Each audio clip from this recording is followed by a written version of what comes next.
Alright, let's continue it. Now, this I like to see. Go ahead and connect the fancy object node on to the UFO node on.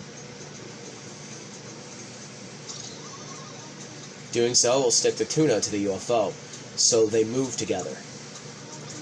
Don't take my word for it. Let's take a look on the game screen. It's true that you can move tuna with the L stick, but the tuna seems heavy and it doesn't move around easy. Back to the drawing board, by which I mean the program screen. Oh, it seems like this earthling creature is rather heavy and not easy to move. Never fear, all you need to do is change the fancy object node on's material to 0 gravity. That'll make it weightless. Let's give it a try, shall we? Select the node on and then open its settings screen. Select material here. Then change the setting to 0 gravity. That sounded complicated, but we're already done. Go ahead and close the settings. Now we can try moving the tuna around again on the game screen. Look at that. The tuna now moves around without falling. Test it out yourself with the left stick. The tuna, it's swimming midair. I suppose that is kind of fancy.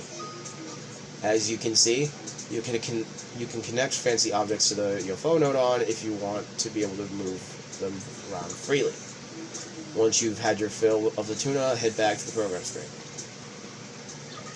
Oh, welcome back. A tuna released from the bonds of its watery world to fly free as a bird. Wow, what a striking image. It's shaken me to the core. How fancy.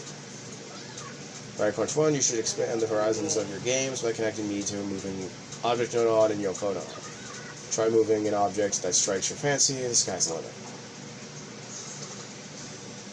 And we've just finished that. Cool. Let's go to lesson 8. Let's go to step 8, making a goal. Welcome back, Dry Crunch. In the last step, we pretty much finished up building up the level. So it's time to top it off with the setup for the level's goal. Set your eyes on the prize. Let's get to programming. Before we start it on our goal setup, we need to add more invisible walls. Copy the object. Move it over there. Copy it again. And move it down below. Alrighty. Let's make it nice and clear that this is the goal. We'll use text display on the screen to spell it out for the player. Go to Objects, Special Objects, Text Object, and call up a text object node on.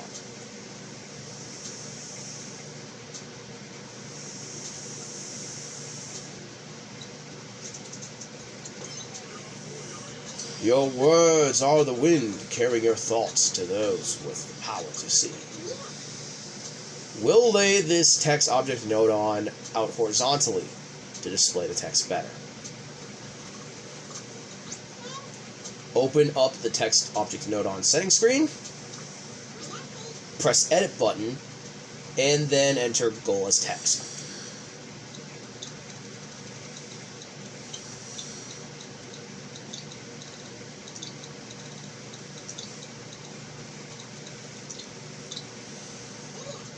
Have you entered goal as text? Next, under properties, we want everything disabled except visible. Next, up the color settings. Let's go for black to match the endless void of space. For the text color, you want something that will stand out. How about white? Finally, under the position, set Z to 1.00 mil. Okay, close the settings screen. Achieving one's goal. Think of it not as an ending, but a beginning. A goal is just a starting point for future success. You see. Wise words. Now let's see how our goal text looks on the game screen. Now play up to the game of a goal.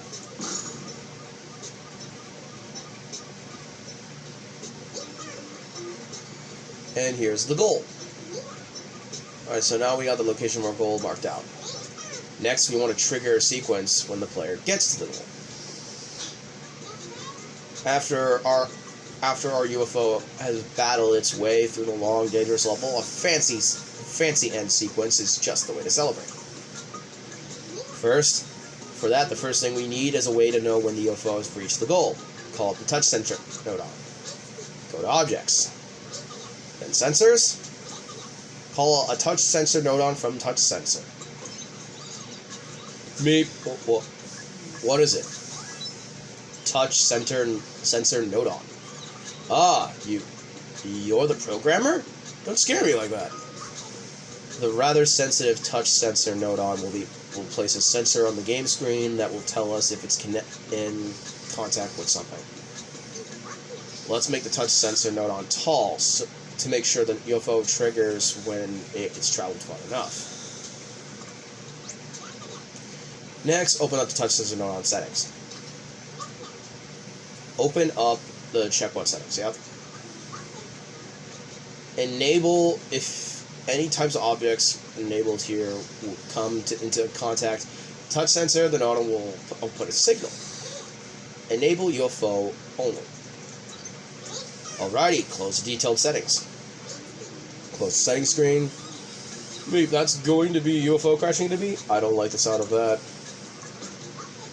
So, to make things clear, a bit easier, check again the game screen nodon, please. Move it, drag over to our goal. Select the UFO nodon.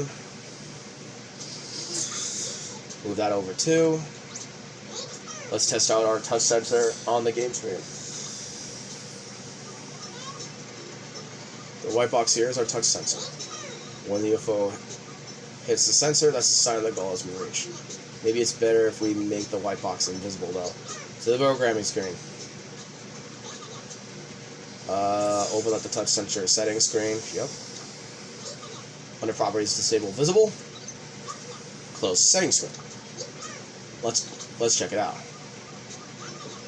Awesome, the sensor's white outline is now gone. Now with that, we've done that, we can move swiftly on the programming of our goal sequence. To the program screen.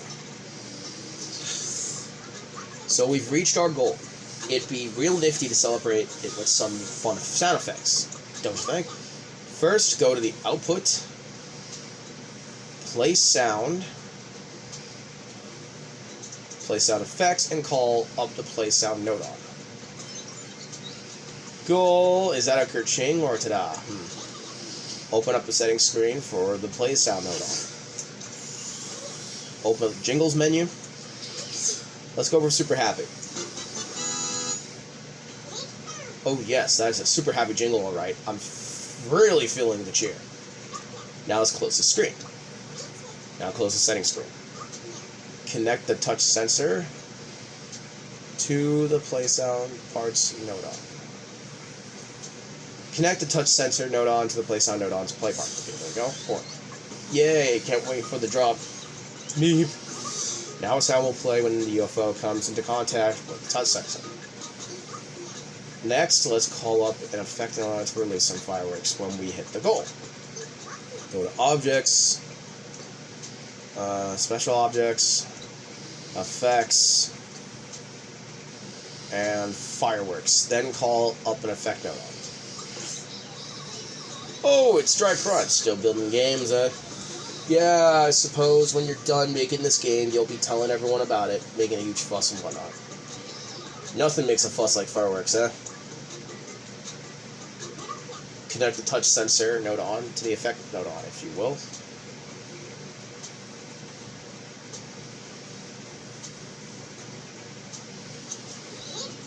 So now when the UFO hits a touch sensor, you'll see fireworks as well as hear the sound.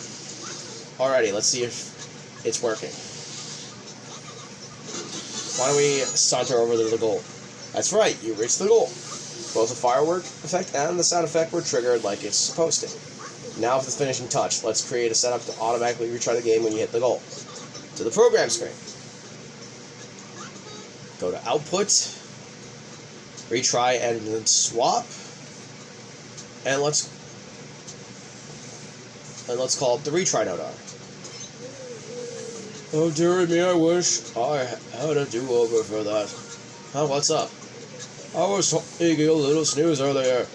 I was just talking in my sleep. I was saying, I am Edward, king of the tomato people. Huh. What a weird, funny man.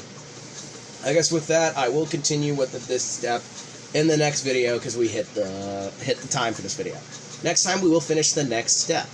Okay? Okay. That sounds good for you all, right? See you guys in the next video. Peace. Stay crispy, everybody. Bye.